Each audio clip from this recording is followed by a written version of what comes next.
obtaining a study visa. Okay, that's there. Yeah, so guaranteed investment certificate, once it's open and the money's in there, then you cannot add to that. You'd have to have a separate savings account. So I appreciate the comments there. Okay, so with a chartered bank, you can open a bank account anywhere in Canada, even if you don't have a job or if you've had some trouble with your finances in the past. Even if you don't have any money to deposit into it. And with either financial institution, either a chartered bank or a credit union, you must have proper ID to open up an account with them. Okay. And so usually what they ask for is 2 pieces of ID. So if a driver's license or passport, certificate of Canadian citizenship or permanent residence card.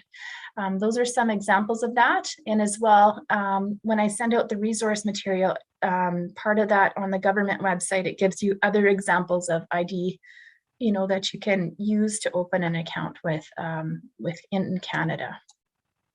Okay. Now, something to be aware of with bank accounts, we can set up automatic payments to come out of our bank accounts. And what that means is, for example, if I have an insurance with a certain organization, maybe it's property insurance, I can set it up so that every month my property insurance comes out automatically from my account, okay? One thing to be aware of is if we set up an automatic payment from our account for different bills, like we might set it up automatically to pay like a utility bill, like power or energy, we want to make sure we have enough funds in our account to cover off those costs. If we don't have enough money in our account to cover that cost, then we get what's called an NSF fee, or a non-sufficient funds fee. And that usually is about $45. So if you do have it set up so automatic payments come out of your account, then you want to just make sure you're keeping track of what's going on in your account. Now, you don't have to have automatic payments come out of your account. You don't have to set that up. Why people do that is usually because it's convenient, so that we don't have to go and look at how much money we owe and make sure we transfer that every month or pay our bills every month. We can set it up so it automatically does it. So it just gives us that convenience, okay? Also, with automation, if you're working or if you have income from the government, usually it can set up for direct deposit. So what that means is the money that you get paid will automatically go into your account, and you'll have money in your account for your income. Okay, and so you're fully responsible for any activities. You're responsible for what comes in as well as what goes out. So we always suggest to kind of keep a good eye and monitor that. Okay.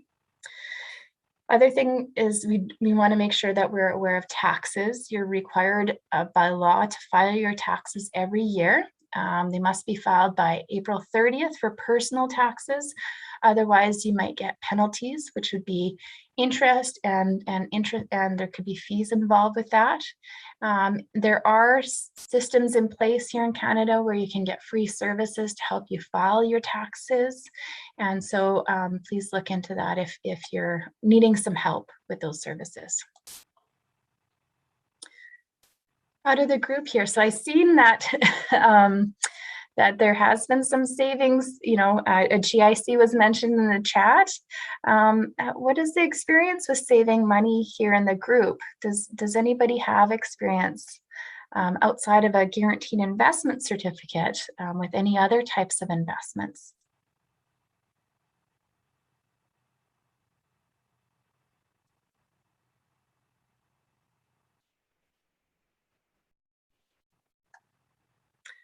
Savings account and mutual funds. Yeah, thank you, Navneet.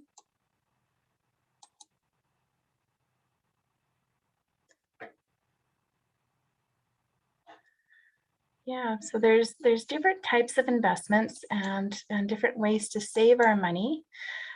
So a savings account is just an account where you can put money. The money kind of sits there. If you do get an interest rate where you get some growth on that, it's very low with just a normal savings account, okay? Another type of savings is a registered retirement savings plan. And that's a type of account that gives you benefits for putting money